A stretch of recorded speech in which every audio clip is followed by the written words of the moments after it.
जय माँ सरला तुमेव माताश्च पिता तुमेव तुमेव बंधुश्च सखा तुमेव विद्या द्रविणं तुमेव सर्वं मम देव देव। माँ सरला हूँ महाकाली महालक्ष्मी महासरस्वती बागदेवी सरस्वती जगतर जननी माँ सरला विश्वर जननी हूँ माँ सरला। माँ सरला पर तुलसी फूल बेलपति तीनोटी जगह दि जाए और माँ सरला 14 तारिख ठूँ 16 पूजा आरंभ होती पूजा 2 तारिख पर्यंत चलो और पीठे हूँ 29 तारिख सोमवार हूँ माँ सरला पर महाअष्टमी पूजा जहाँकि दीर्घ दिन जो लोक अपेक्षा करते महाअष्टमी दर्शन आम करूँ। माँ आज नवरात्र पूजा आरंभ माँ आज हूँ शैलीपुत्री भेष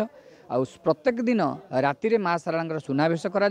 भक्त मैंने राति 10टा ठूँ 12टा भितर पहुँचले माँ सुनावेश दर्शन करेंगे और प्रत्येक दिन माँ सरला चंडीपाठ करा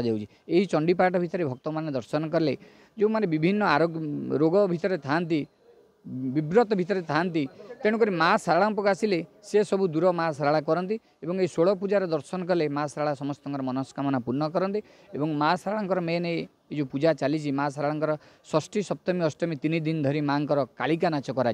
आ भितर जो काली अच्छा पादुकुंड पाखे जन को काली प्रसन्न हे आ भितर कालिका नाच करा यह केतबेले करा ना यह राति 12टार करा जो चलंदी प्रतिमा बाहर यात्रा को जीवे माँ बड़पंडा आनी खंडा देवे आ भितर 3 भेरा बुली साइला मंदिर बाहर बुली साइला माँ चलंदी प्रतिमा जाए यात्रा करेंगे यह परंपरा कालू रही जाइए। आ यही 16 पूजार भक्त मैंने दर्शन कले जार जहाँ इच्छा थाए जार जहाँ मनस्कामना थाए यदि माँ को विश्वास एवं भक्तिर सहित माँ को डाकिबा यही 16 पूजार माँ सरला को दर्शन कले माँ सरला निश्चिंत पुण्य करेंगे जहाँकि जी सिद्धेश्वर परिड़ा जी शारदा दास होती माँ अपार करुणार ये पूजार दर्शन में माँ कृपा लाभ कर ओडिया महाभारत रचित है आज आम गर्वित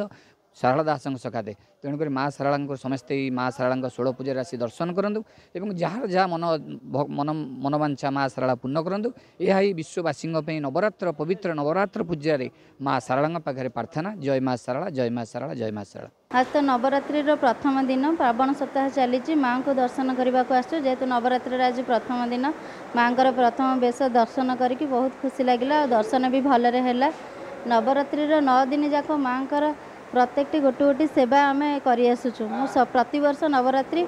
5 वर्ष है करसुचु नवरात्रि माँ जो सेवा सब अच्छे आज माँ शैलपुत्री बेश से बेश मु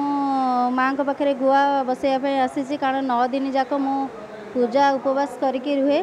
9 दिन जाक फल भोग हुए से फल भोग ही आम खाऊ आ माँ तो बहुत विश्वास अच्छे से तो माँ श्रावण सप्ताह चलती आम ये आसीचु आ माँ विषय में मुझे कौन कहि सी तो दैव हर्ता कर्ता सबू जगत जननी माँ मुझे विषय भी अधिका कहि कि पारि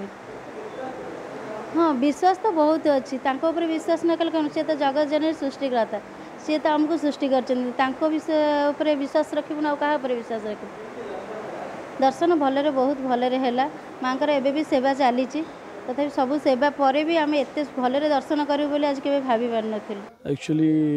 कथार अच्छी विश्वास मिलई हरि तर्के बहुत दूर माँ हूँ कलार अधिष्ठात्री देवी माँ को ठारू ही सबू यात्रापाटी ओडिशा सबू यात्रापाटी पूजा आरंभ तो आम भी आम पूजा आज बड़े पवित्र दिन आरंभ करूँ आखड़ा पूजा उत्कल रंगमंच आम यात्रापाटी ना तो माँ को आशीष लाभ करने आम आज पूजा करने आसलु आशा भरोसा अच्छी ओडिशार पूर्व पल्ली आम भल पाइबा समटिबू और माँ आशीर्वाद सब आम सागर रही।